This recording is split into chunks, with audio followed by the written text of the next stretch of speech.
The triumphant announcement of Legend of Zelda Echoes of Wisdom gives us our first Zelda title with a playable Zelda at its core.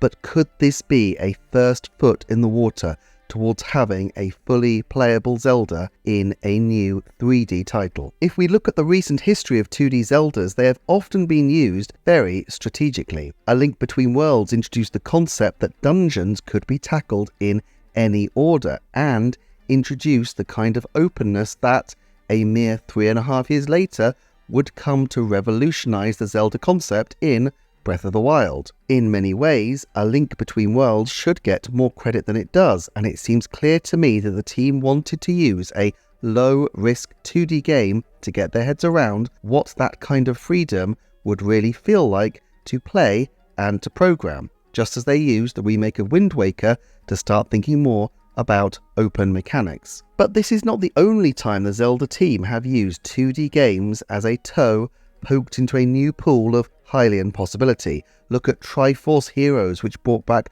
multiplayer mechanics into an era with online co-op play. It's true that we haven't had a 3D multiplayer Zelda yet, but it seems that that's not for want of interest.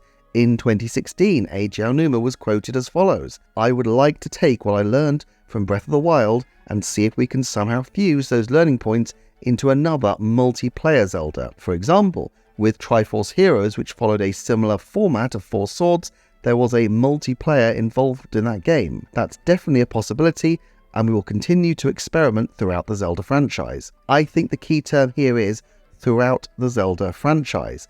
Those big 3D games aren't as ripe for experimentation as their huge hulking beasts that take the better part of a decade to finish and have outsized sales expectations. But smaller 2D titles are a quite different matter. Even when developing Breath of the Wild, the team tested their ideas in the most basic way possible by using a Famicom-style Zelda prototype. Another example of 2D Zelda testing a very specific idea is Link's Awakening, which, as well as being an absolutely iconic remake of one of the most magical games of all time, also contained the team's first, and perhaps now only, tilt at that most tantalizing of possibilities, the Zelda Maker. It's hard to imagine that this would have come about without the outsized success of 2015's Super Mario Maker, but this was clearly a bit of an experiment to see if a dungeon designer game would work and would have take-up, and for this purpose, stapling the dungeon designer as an extra mode on an already beloved title just made sense. Now, to be fair, it's not like 2D Zeldas are the only games that are there to test out specific ideas. Skyward Sword was a lesson in how to implement motion controls, or perhaps how not to implement them if you're Shigeru Miyamoto standing on an E3 stage. And Breath of the Wild was a real commitment to openness. Still, Zelda ideas tend to be sticky, and once they find ones that work, you often see them repeated in multiple titles. Open-air, non-sequential gaming seems to be here to stay in the 3D games, and now seemingly in the 2D Zeldas as well. While some elements of motion controls are still embedded in the modern 3D games through the use of gyroscopic aiming for arrows, even if they've not managed to quite make motion-controlled sword-wielding as satisfying as it always feels like it should be. It is clear to me that Nintendo want to test out what it would be like to give Zelda her own title. Would people respond to it? Could they make a gameplay experience that doesn't just feel like a reskinned Link character but is true to Zelda herself, and equally that still feels true to the Legend of Zelda gameplay? Just from the initial trailer, my first instinct is that they have absolutely nailed it. It would be so easy just to give her Link's sword and have her go at it, but they really emphasize that Zelda represents wisdom, and it seems that in this game, even the combat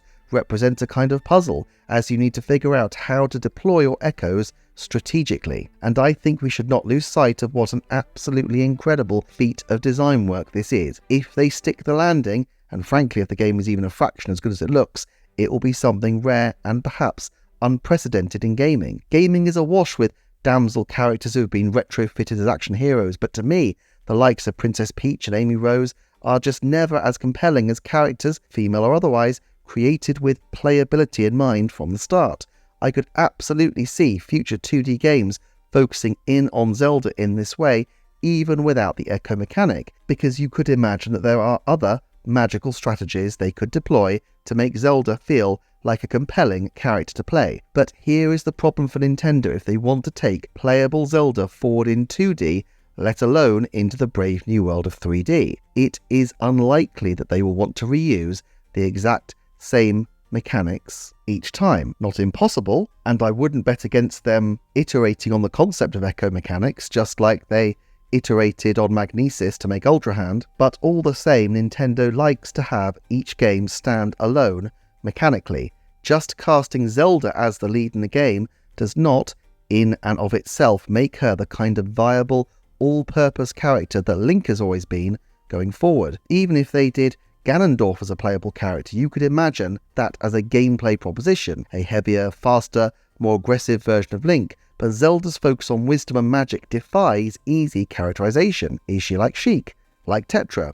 And do these gameplay styles truly feel reflective of the classic Zelda character we've got to know over all these years?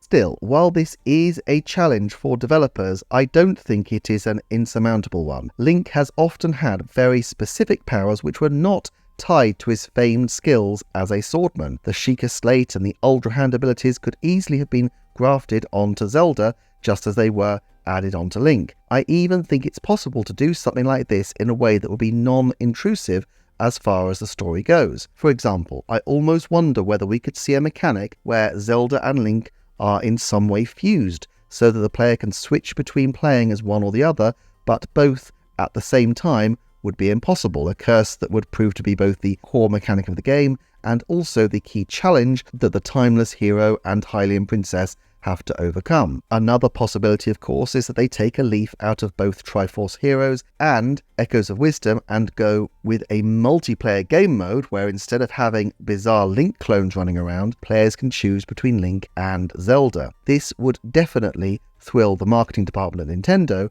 Now they can sell double the consoles off the back of Zelda, as people will need 2 Switches to play together. In fact, 2 Triforce themed consoles perhaps, to play the newest game, and of course it would require the online service, which is of benefit to Nintendo as well. You can absolutely see the financial imperative will be strong to give Zelda a multiplayer component. But Nintendo thinks of things fundamentally through having strong gameplay mechanics, and I think this concept would be mechanically quite tricky to pull off. Certainly in Breath of the Wild and Tears of the Kingdom, there are a number of mechanics which require a break from real-time gameplay, whether checking inventory screens or lining up arrow shots.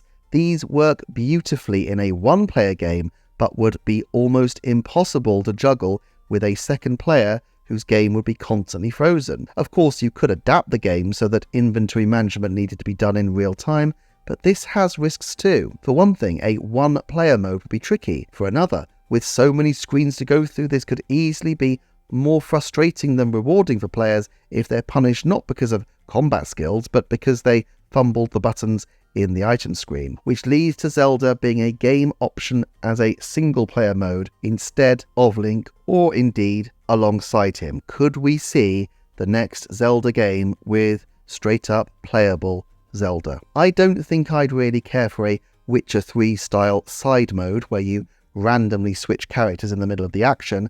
I just don't feel like this is a good fit for the openness the Zelda team have been going for, to be randomly forced into using another character, and realistically it will be perilously difficult to create one set of fascinating and fun mechanics and then create a second different set for Zelda.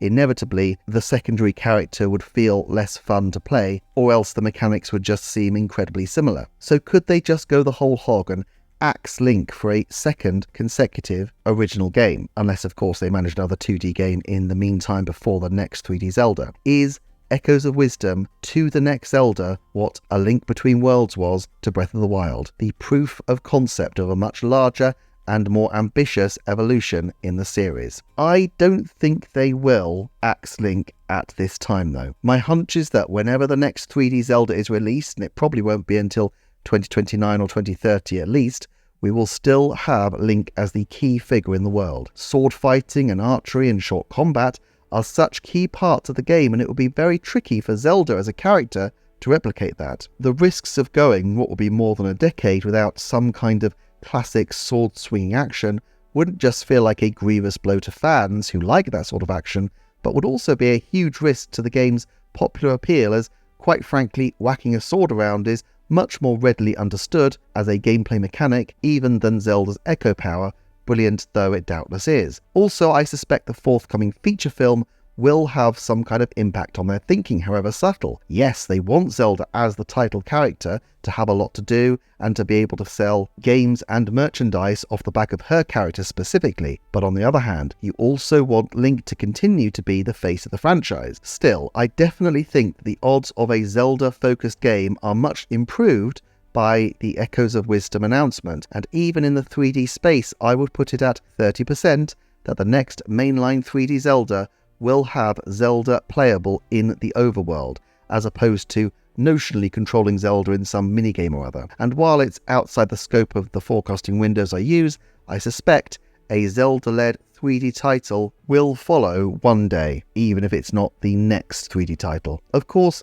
there is one more unlikely avenue for Zelda playability, and that's within a remake of an existing title. For example, if they remade Wind Waker, they could do a Plus game in the same way that the Mario team added a Plus game to Super Mario 3D World in the form of Bowser's Fury. A Tetra game within the world and the existing map of Wind Waker could be pretty interesting and allow for some different Zelda gameplay, but ultimately this again feels unlikely. There is some precedent for Zelda to have Plus games, but these are chiefly completely separate modes, such as, of course, A Link to the Past plus 4 Swords on the Game Boy Advance. I tend to think that Nintendo would still value Wind Waker as a full and complete experience in its own right and would not want to add anything onto it for fear of looking like they're degrading the value proposition of the original title. On the other hand, if they were doing an Ocarina of Time remake, perhaps there would be a little more scope to develop a completely new mode as part of the game, featuring Sheik and giving the player a slightly different perspective on events. Finally though, they could just go down the route of the spin-off and have Zelda spin herself off of the series that's named after her. Retro Studios' reported Sheik game could make a comeback, or else we could see a quite different style of game using the Zelda character but not the Legend of Zelda game style. But what Nintendo has done so successfully here is that they haven't given Zelda some second-rate spin-off title which would really only serve to demean and devalue her character. And don't get me wrong, Princess Peach Showtime is mostly fine because I think it probably appeals to a very specific audience, but I just don't think there's an army of very young fangirls for Zelda as opposed to Peach. Instead, what Aonuma-san and his team have done is made their new game a pure heart of the series title, which I think is right and fair, and then they've put Zelda at the centre of it, i.e. they are not making a Zelda-led game to make a Zelda-led game, they're making a Zelda-led game because they have a really strong mechanic in the Legend of Zelda style that fits